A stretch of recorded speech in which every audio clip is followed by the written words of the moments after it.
오랜만에 예배를 드리는데 말씀이 또 너무 어렵습니다. 보통 때에도 좀 어려운 말씀을 들으면 골치가 아픈데 한 달 만에 말씀을 보는데 어려운 말씀입니다. 자, 그럼에도 불구하고 들을 때에 또 하나님께서 주시는 은혜로 우리가 또 새 힘을 얻는 복된 은혜의 자리 예배가 되시기를 주님의 이름으로 축복합니다. 1년 반 전에 오후 예배 시간에 존 버년의 철로역정 고전을 통해서 성도의 일생에 대하여서 함께 살펴보았습니다. 주인공 크리스찬 이 사람입니다.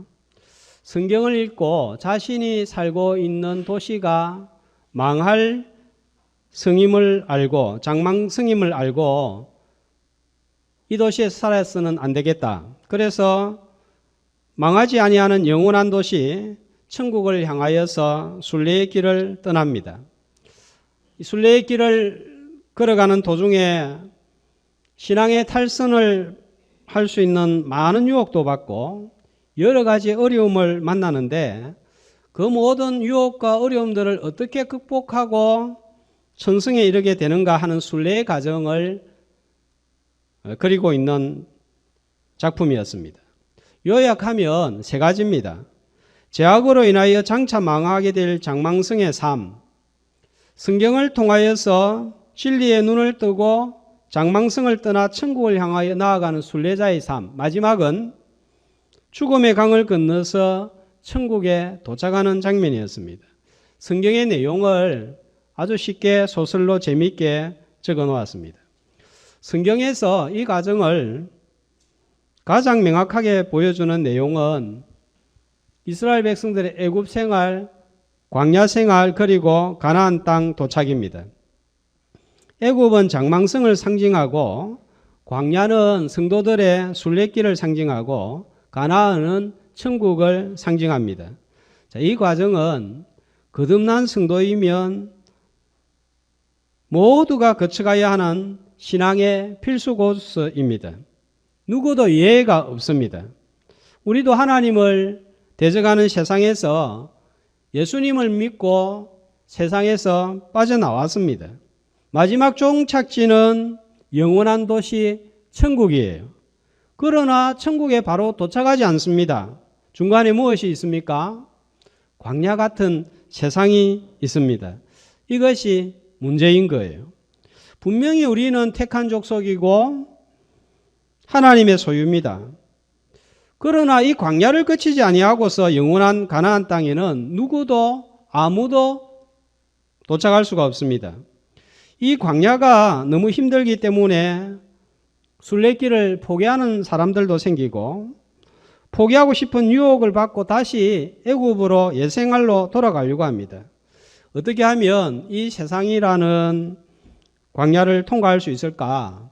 민수기는 곳곳에서 이 비결을 잘 보여주고 있습니다. 민수기는 여러 부분으로 나눌 수 있지만 크게 장소를 기준으로 하여 두 부분으로 나눈다면 첫 부분은 1장에서 10장 10절까지 광야의 여정을 본격적으로 시작하기 전에 준비하는 내용입니다. 자, 장소는 어디죠? 시내산입니다. 얼마나 머물렀습니까? 약 1년, 정확하게 말하면 11개월 20일입니다. 자, 둘째 부분은 10장 11절에 어떻게 시작이 되는가요? 둘째 달 스문날에 구름이 정거의 성막에 떠오르며 이스라엘 자손이 시내 광야에서 출발하여, 자, 10장 11절부터 36장까지는 시내산을 출발하여서 광야를 통과하여 가나안 땅에 들어가기 직전인 모압 땅에 도착하는 내용입니다. 기간은 대략 38년, 39년의 긴 시간입니다. 하나님께서는 광야로 들어가기 전에 시내산에서 광야를 통과할 수 있도록 준비를 하게 하시고 통과할 수 있는 방법들을 알려주었습니다. 자, 한 달 전에 어떤 준비를 했는가 우리가 살펴보았습니다. 다 기억이 안 날 거예요. 자, 1장에서 복습을 해보면 뭘 했습니까? 1장에서 시내산에 머물면서 제일 먼저 한 일이 뭐예요? 민수하는 거예요. 백성들의 숫자를 하나하나 한 사람 한 사람 다 센 것입니다. 2장에서는요. 이스라엘 백성들이 광야에 머무를 때에 어떻게 진을 칠 것인가 하는 것이었습니다. 자, 진 배치도를 우리가 사진으로 한번 보겠습니다. 제일 중요한 오른쪽에 어느 지파가 대표 지파로 자리를 잡습니까? 유다 지파와 또 두 지파였죠. 남쪽에는요. 장자 르우벤과 또 두 지파가 자리를 잡습니다. 대표 지파가 르우벤입니다. 서쪽에는요. 요셉의 후손들로서 에브라임, 므낫세, 베냐민인데 대표 지파는 에브라임입니다. 자, 별로 중요시하지 않는 북쪽에는 단 지파가 대표 지파고 다 첩의 아들이죠. 그죠? 또 두 지파 이렇게 해서 12지파가 자리를 잡습니다. 그런데 무엇을 중심으로 자, 사진을 다시 한번 보면 12지파가 배치가 되나요? 제일 중앙에 무엇이 있습니까?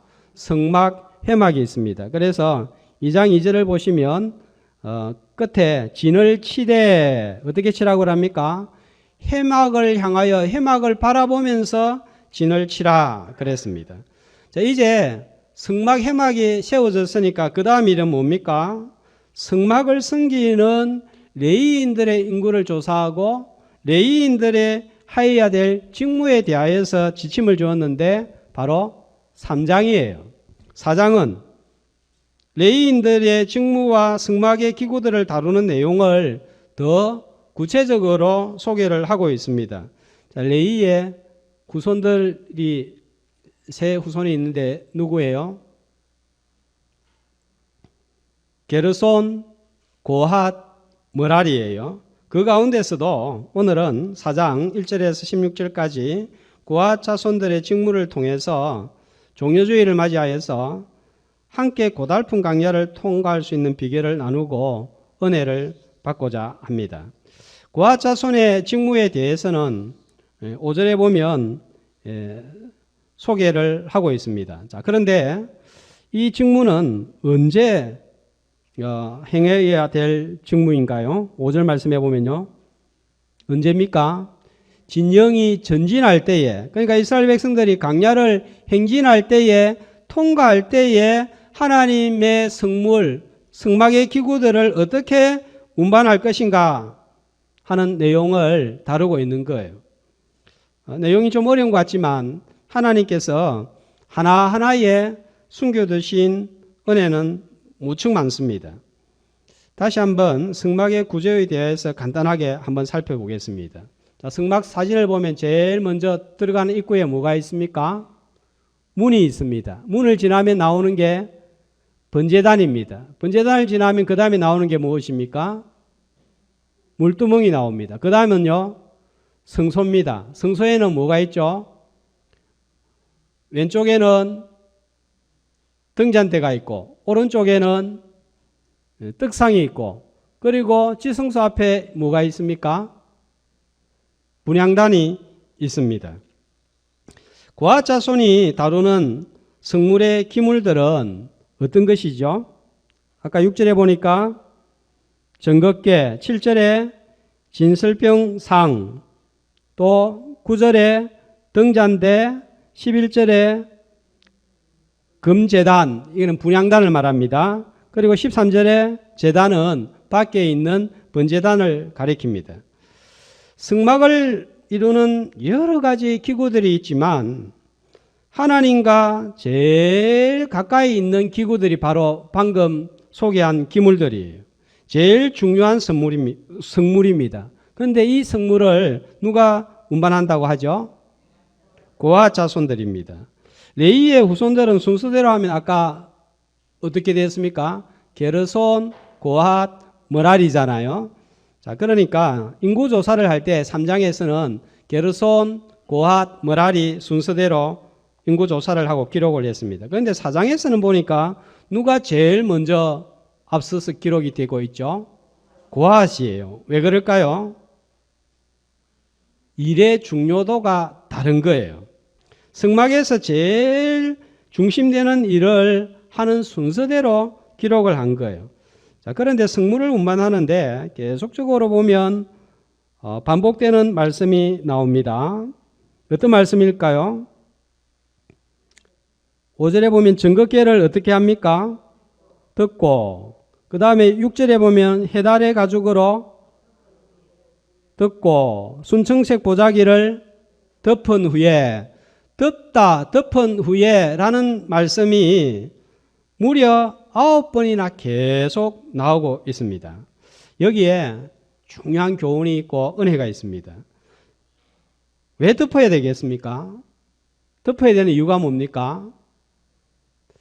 쉽게 생각해 보세요. 덮어야 되는 이유는 두 가지를 살펴보겠는데, 첫 번째 덮는 이유는 하나님의 성물은 다른 세상 물건과 구별되는 거룩한 소유물이기 때문에 보호가 되어야 되는 거예요.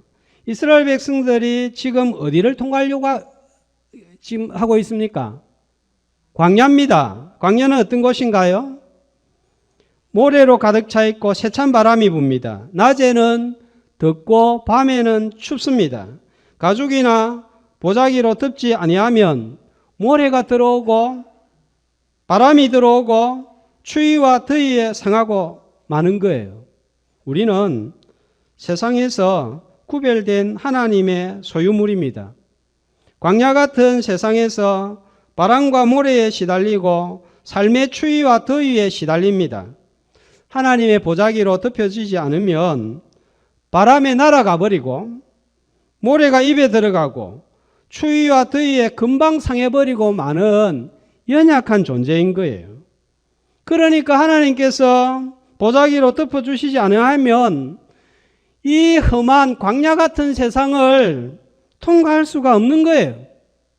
코로나 사태에도 하나님께서 우리를 덮어주셔야 안전을 보장받을 수 있습니다. 잘 산다고 걸리지 않는 것이 아니에요. 의학이 발달되었다고 해서 코로나를 막을 수 있는 것도 아닌 거예요. 미국을 한번 보세요. 처음에 트럼프 대통령이 코로나 바이러스 사태가 일어나니까 뭐라고 했습니까? 우리 미국은 세계 최고의 의료시설을 갖추고 있고 대비할 만반의 준비가 되어 있다고, 차단할 수 있다고 큰 소리를 쳤습니다. 지금 어떻게 되었습니까? 상상할 수 없는 일이 벌어지고 있는 거예요. 확진자 25만 명입니다. 미국은 세계에서 가장 잘 살고 의료시설과 수준이 세계 최고입니다. 그런데 여지없이 무너지고 있는 거예요. 제일 잘 살고 제일 발달된 의료시설을 가지고 있는 미국이 제일 취약하고 위험한 지경에 놓여져 있습니다. 앞으로 사망자가 20만 명까지 나올 수 있다고 예상을 하고 있습니다. 아무리 잘 대비를 하고 의료 수준이 높아도 인간의 기술과 대비에는 한계가 있습니다. 우리는 감염되지 않도록 최선을 다하여 주의하고 예방해야 됩니다. 마스크도 쓰고 손도 잘 씻고 모임도 자제해야 됩니다. 그러나 이보다 더 중요한 것은 하나님께서 하나님의 보자기로 우리를 덮어줘야 한다는 사실입니다. 모두가 조심하고 주의하지만 하나님의 보자기로 감싸지 아니하면 마스크도 손 씻는 것도 거리두기도 무용지물이 될 수가 있습니다.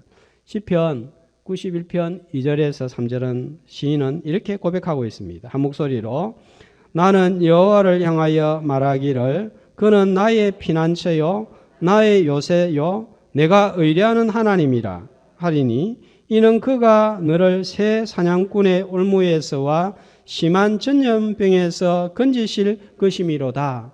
이 전염병에서 누가 건진다 하십니까? 하나님께서 건지신다.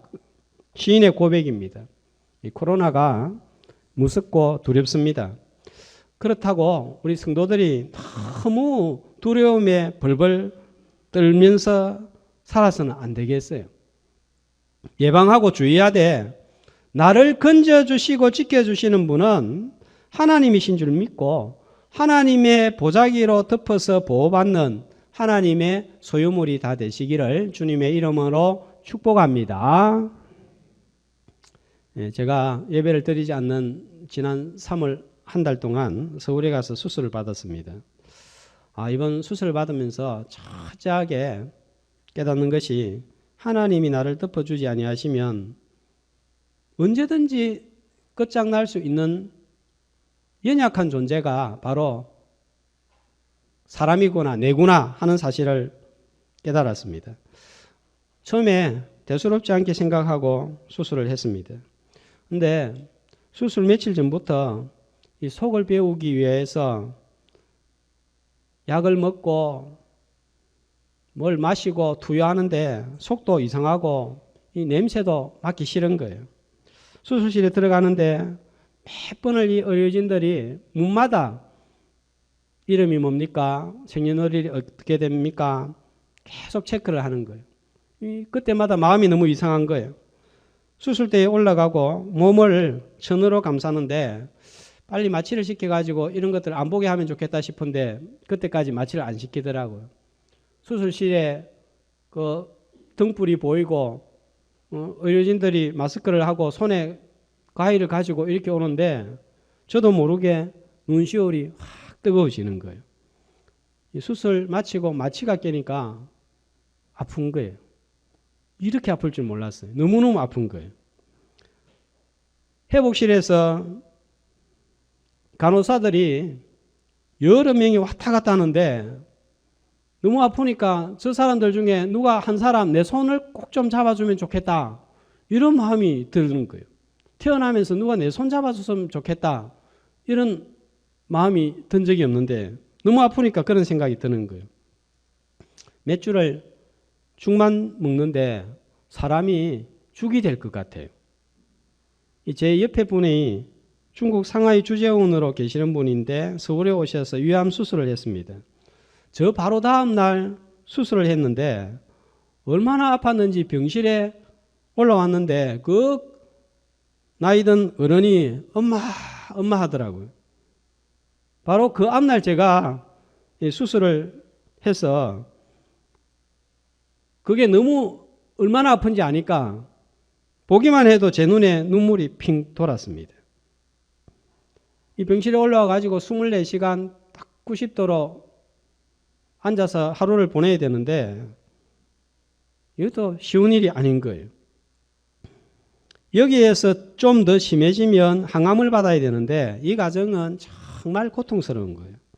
항암 받는 분들의 이야기를 들으면 힘들겠다, 어렵겠다 생각했지 그 과정이 정말로 얼마나 힘드는지 몰랐는데 이번에 치료를 받으면서 피부적으로 와닿게 되었습니다. 이분들은 정말 많은 기도와 격려와 위로가 필요한 거예요. 우리 성도들 가운데 지금 이 치료를 받는 분들이 있는 거예요. 너무너무 힘든 거예요. 하나님께서 우리 건강을 보자기로 보호해 주셔야 됩니다. 아프다면 심각한 수술을 하지 않기를 위해서 기도하고 그런 수술을 받지 않도록 보호해 주셔야 되고 큰 수술을 받는 분들은 포기하지 않도록 그 수술을 잘 받아낼 수 있도록 하나님께서 덮어주셔야 되는 거예요. 이번 주에도 어떤 분과 통화를 했더니 항암 치료를 받으니까 너무 힘이 드니까 목사님 이제 막 살고 싶지 않습니다. 그렇게 이야기를 하는 거예요. 하나님께서 그 마음을 보자기로 딱 덮어주셔야 소망을 가지고 또 그 과정을 통과할 수가 있는 것입니다. 어떤 상황 가운데 있든지 하나님의 보자기로 덮음을 받고 통과하는 저와 여러분이 되시기를 주님의 이름으로 축복합니다. 우리의 신앙도 하나님께서 하나님의 보자기로 딱 덮어주셔야 유지되는 거예요. 코로나 사태로 인해서 한 달간 예배를 드리지 못했습니다. 어떤 분들은 예배가 소중한 줄 알고 이제는 예배 철저하게 드려야지. 주일은 반드시 지켜야지. 교회가 귀하다. 성도가 귀하다. 말씀이 귀하다. 혼자 신앙생활 할 줄 알았지만 한 달 동안 성경을 읽은 적이 있습니까? 읽어도 그게 눈에 들어옵니까? 이해가 됩니까? 그래서 교회가 귀하다. 그래서 하나님 더 사랑해야지 하면서 믿음이 자라고 하나님을 더 사모하는 분들이 있을 것입니다. 하나님의 보자기로 믿음이 덮어져서 보호를 받은 거예요. 그러나 반대 현상도 있습니다. 예배도 제대로 드리지 않자 예배 드리지 않으니까 좋은 거예요. 봉사 안 해도 되고 아침 일찍 나와서 교사 안 해도 되고 찬양대 하지 않아도 되고 주일에 실컷 자고 눈치 볼 일도 없고 뭐 매주일 감사헌금 안 해도 되고 11조 안 해도 되고 편하다. 예배 생활, 헌금 생활, 봉사 생활 잘 못해도 못한 이유가 있잖아요. 합리화하고 영적으로 나태해지고 둔해지는 분들도 있을 것입니다.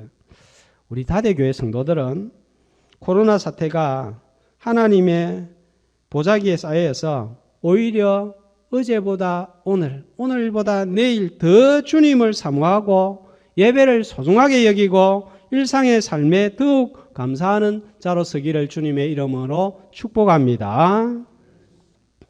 무엇보다도 하나님의 보자기로 덮여져야 될 것이 있습니다. 뭘까요? 이것이 덮어지지 않으면 우리는 죽습니다. 하나님 앞에 설 수가 없습니다. 뭐가 덮여져야 되겠습니까? 죄가 덮어져야 됩니다. 보자기로 덮는데, 자, 5절, 6절 보자기를 보면 색깔이 나옵니다. 자, 증거계를 덮는 것이 나오는데, 세 가지로 덮습니다. 자, 휘장을 걷어서 증거계를 덮고, 6절에는 해달의 가죽으로 덮고, 자, 그 위에 무슨 색입니까? 순청색이에요. 청색 중에서도 순청색, 확 눈에 들어오는 색깔입니다. 7절에 보면 진설병상은 또 무슨 보자기입니까? 예. 그 다음에 또 무슨 보자기를 펴니까? 8절에 보면 붉은색, 홍색 보자기. 증거계 사진 한번 보겠습니다. 저렇게 덮여집니다. 안에는 휘장을 걷어서 덮고 그 다음에 해달의 가죽 청색이고요. 자, 진설병상은 맨 아래 뭡니까? 맨 안에 청색, 그 다음에 붉은색, 그 다음에 해달의 가죽입니다. 자, 그 다음에 9절에 등잔대는 보면 또 무엇으로 덮죠? 청색 보자기. 그 다음에는요, 10절에 해달의 가죽. 자, 저 사진을 보면요, 청색 해달의 가죽이죠. 자, 그 다음에 11절을 보세요. 뭡니까? 금제단. 아까 뭐라고 그랬어요? 분향단인데 청색 보자기로 덮고 그 다음에 뭡니까? 해달의 가죽. 두 가지 색깔이죠.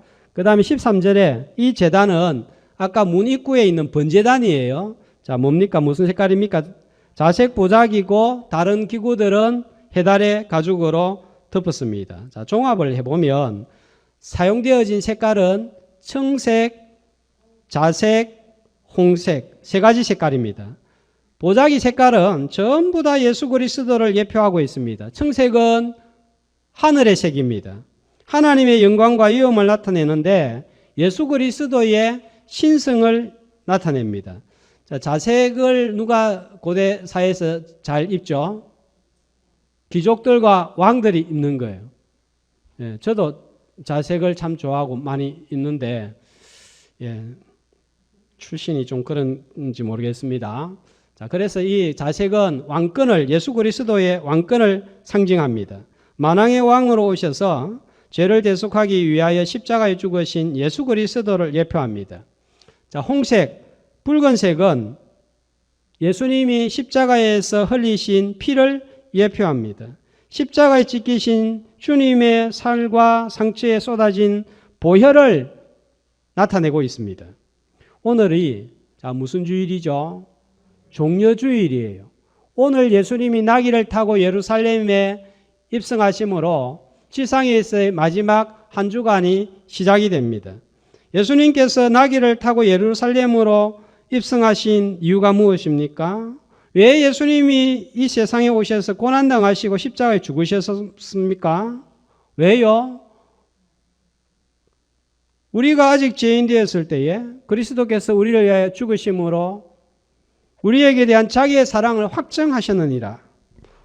뭐 하기 위해서 오신 거예요? 죄를 십자가의 보혈로 덮어버리기 위함인 것입니다. 죄인인 우리가 어떻게 의인이 되었습니까?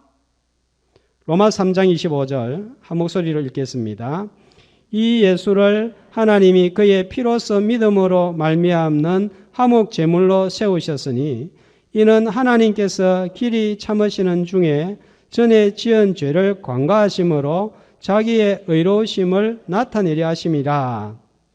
우리가 어떻게 의로워집니까? 자, 여기에 관가하다 하는 말씀이 나옵니다. 무슨 뜻입니까?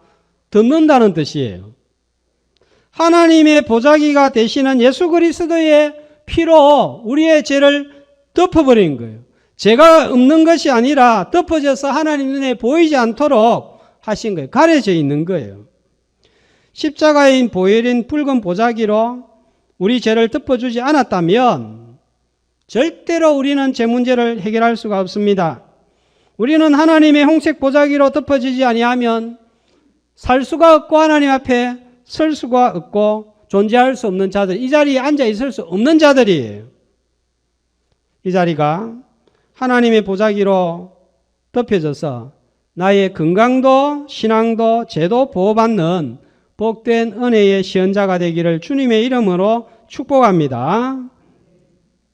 다음으로 보자기로 덮는다 하는 두 번째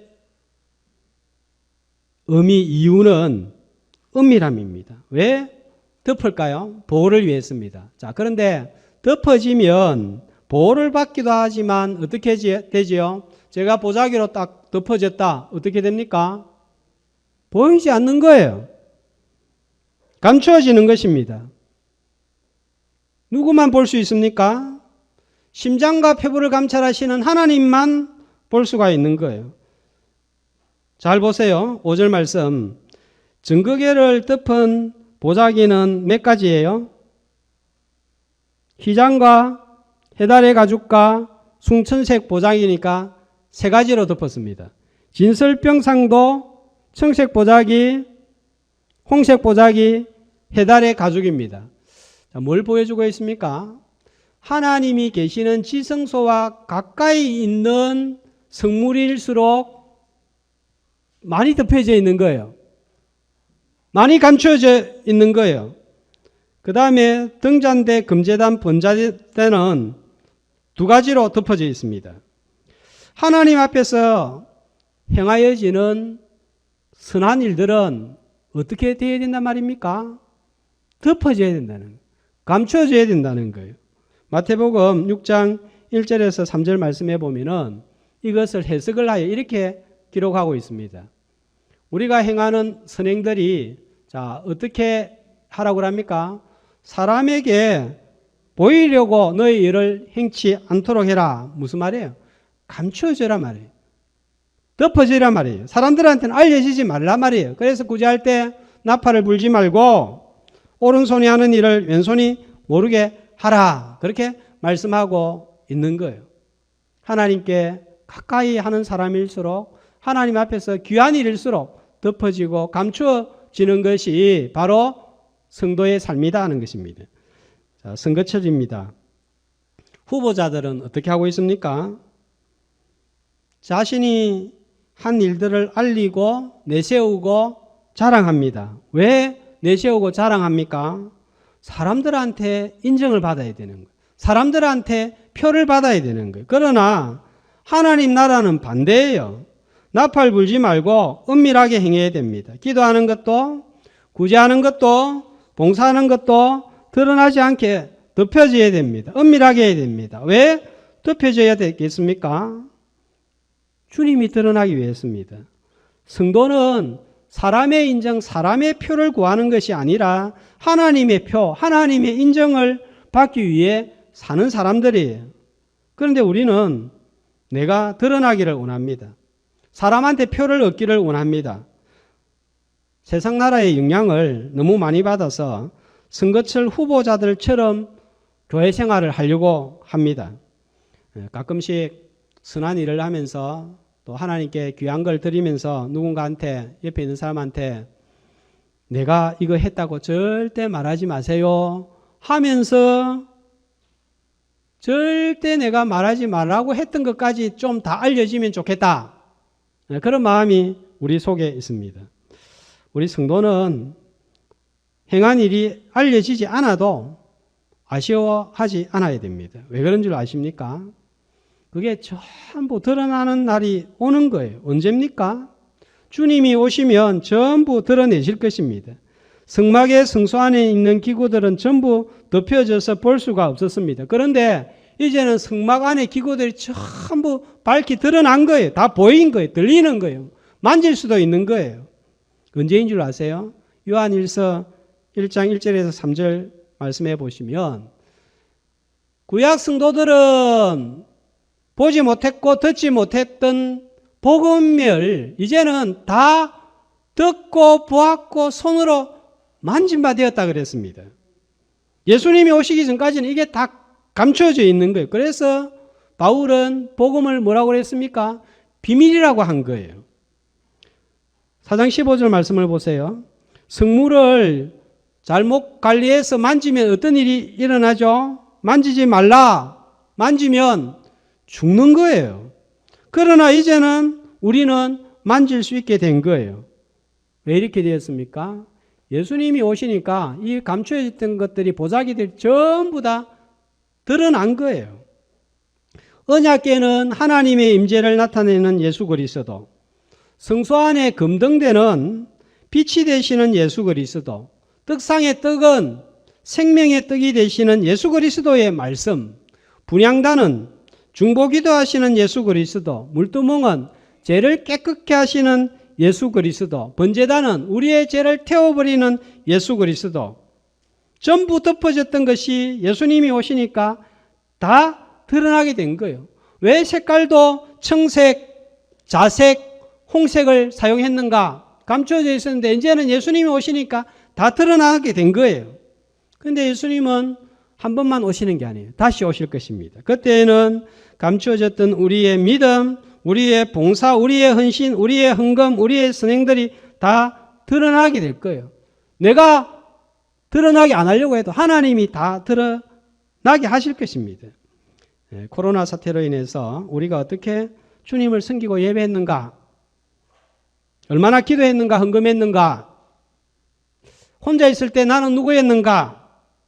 이것도 다 드러날 거예요. 드러나지 않는다고 해서 아쉬워할 필요가 없습니다.